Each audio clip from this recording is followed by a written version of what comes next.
ఈ ప్రభావం వల్ల ఈ ప్రాంతంలో వ్యాపారం, సంస్కృతి, కళలు అభివృద్ధి చెందాయి. విజయనగర సామ్రాజ్యం ప్రభావం.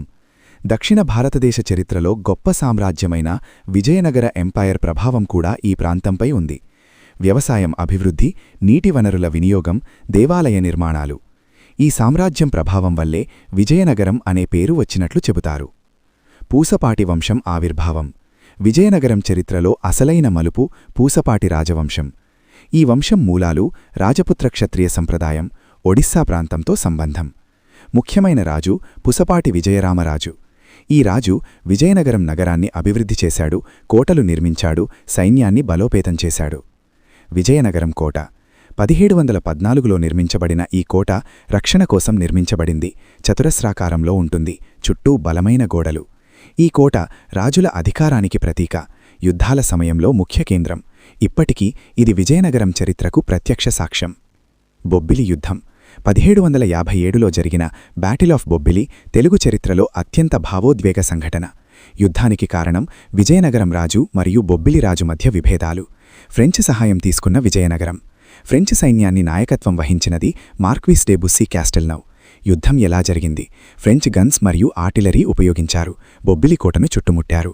కాని బొబ్బిలి సైనికులు చివరి వరకు పోరాడారు, లొంగిపోలేదు. వీరులు బొబ్బిలి వీరుడు తండ్రపాపరాయుడు. ఈయన రాత్రి సమయంలో విజయనగరం రాజును హత్యచేశాడు, తన రాజ్యం గౌరవం కాపాడాడు.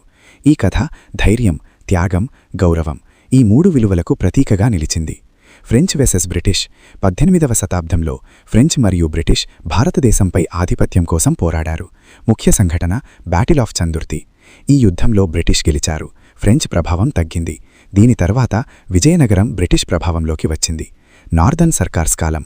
విజయనగరం ప్రాంతం నార్దర్న్ సర్కార్స్లో భాగమైంది. ఈ కాలంలో భూసంస్కరణలు, పన్నుల వ్యవస్థ మార్పులు, పరిపాలనలో కొత్త విధానాలు. ఆర్థిక వ్యవస్థ ప్రారంభదశ. అప్పట్లో ప్రధానంగా వ్యవసాయం, వాణిజ్యం. పంటలు బియ్యం, జొన్న, పత్తి. తీరప్రాంతం కారణంగా సముద్ర వాణిజ్యం అభివృద్ధి చెందింది. విద్య మరియు సంస్కృతి. రాజుల పాత్ర. పూసపాటి రాజులు కేవలం యుద్ధాలలోనే కాదు, విద్యలో కూడా గొప్ప పాత్ర పోషించారు. వారు పాఠశాలలు స్థాపించారు, సంగీతాన్ని ప్రోత్సహించారు, సాహిత్యాన్ని అభివృద్ధి చేశారు. విజయనగరం ఉత్తరాంధ్రలో విద్యాకేంద్రంగా మారింది. సంస్కృతిలో లోతైన ప్రభావం. ఈ ప్రాంతంలో హరికథ, బుర్రకథ, యక్షగానం వంటి కళలు విస్తరించాయి. గ్రామీణ జీవనశైలితో కలిసిన సంస్కృతి ఈ ప్రాంతాన్ని ప్రత్యేకంగా నిలిపింది. విజయనగరం కేవలం ఒక ప్రాంతం కాదు, ఇది ఒక కథ, ఒక పోరాటం, ఒక గౌరవం. రాజులు నిర్మించిన రాజ్యం, వీరులు రాసిన చరిత్ర. ఈ నేలలో ప్రతి అడుగు ఒక కథ చెబుతుంది.